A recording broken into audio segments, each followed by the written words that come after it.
Hello again. Going to show the dribble. Nice move to know. It's a bit of a flourish, but it can be used for other things. And basically, you're just letting the card dribble from one hand into the other.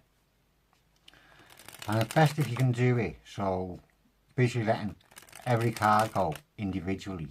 It gives you a better sound, and it looks a hell of a lot better when it's done at a smooth pace and a constant pace all the way through,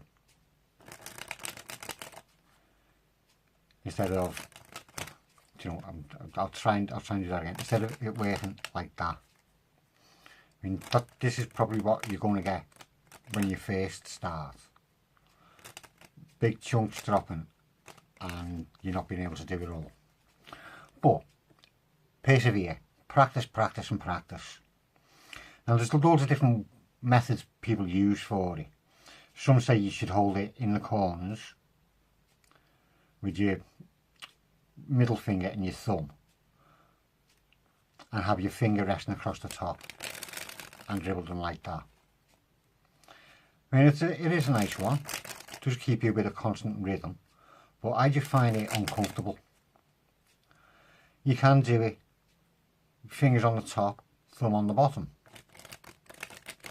that finger pushing down, but you will have to build up the strength in your fingers for that. I don't do that one, obviously. You can tell I haven't got the strength in my fingers to get it right.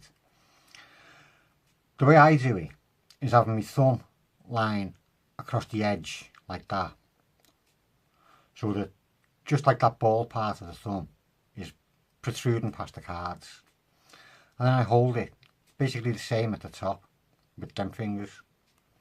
Use that finger curled on the top just to put pressure on, and then just let them dribble down.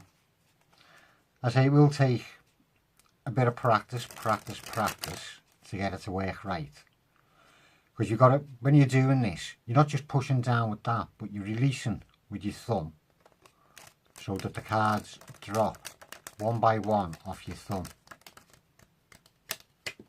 right? And it's just by moving these fingers slightly that the rest of the card drops down, or the angle you've actually got them at, because don't forget you're holding it at a bit of an angle, so that part is the bottom, so it's going to drop with gravity. And I say it does look very nice. There's other things you can do with it though. I mean, when you get used to doing the dribble, you can actually force cards doing the dribble. Say for example we want to force that one, 7 of clubs. All you do is do a cut, ask them to say stop, and you get down to their card. And it's very easy to do. I'll use the 7 of clubs again. All you're doing is when you're doing your cut, you're catching a pinky break as you put it together. So you've got a pinky break keeping them two packs apart, with that being their chosen card. Then when you get your pinky break, try and get it so that this side of the pack comes level with each other, and you've only got a gap up on this side. So that when you bring this hand in, you're just going to change that into a thumb break, getting that thumb into your position for your dribble, and keeping the break up with the rest of your thumb. And these fingers at the front are hiding the gap there, and obviously you're not going to see that gap because it's under the hand. So you get it into that position, so when you look at it from this angle, it looks pretty natural. And all you're doing is say to them, say stop. And all you're doing is just dribbling a couple of cards at a time. As soon as they say stop, all you do is drop the entire block from underneath your thumb break, and you always get down to their card. So again, you'd cut it into the middle, catch a pinky break, square it up on this side, change it into your thumb break with your thumb just over the bottom, ask them to say stop, and they say stop, and you get down to their card.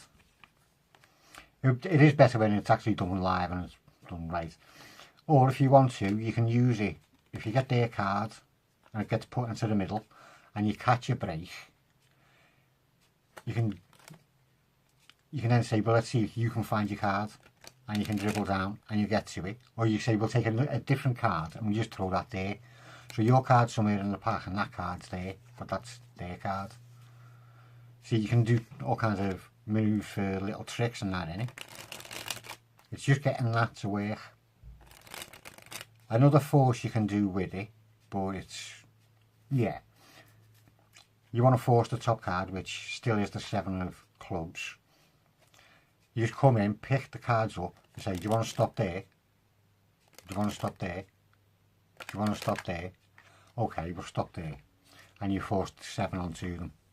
And all that is doing the cardini, the way you pull the card down with your little finger, is if you want to turn it and get it underneath the packet so it's upside down on the bottom. You're just doing the cardini. So you get your hand, as you get your hand over it, you do that. So it doesn't get seen going up. Don't do it too early. Again, it'll be a bit of practice, because you don't want that to happen. You want it to be smooth, so it's already covered. Then you're just picking this packet up, so it goes to like that position on the card. Because you want the packet resting on the card to keep it still. Because you've only got a couple of fingers at the back holding it up. And if you don't have nothing there, if you pick them right the way up, first it'll probably get seen. And second, it'll do that and fall over. So you just want to pick it up and have them cards resting against it. Dribble a couple of cards and say, do you want to stop there? All the time that card's ready. Do you want to stop there? Do you want to stop there?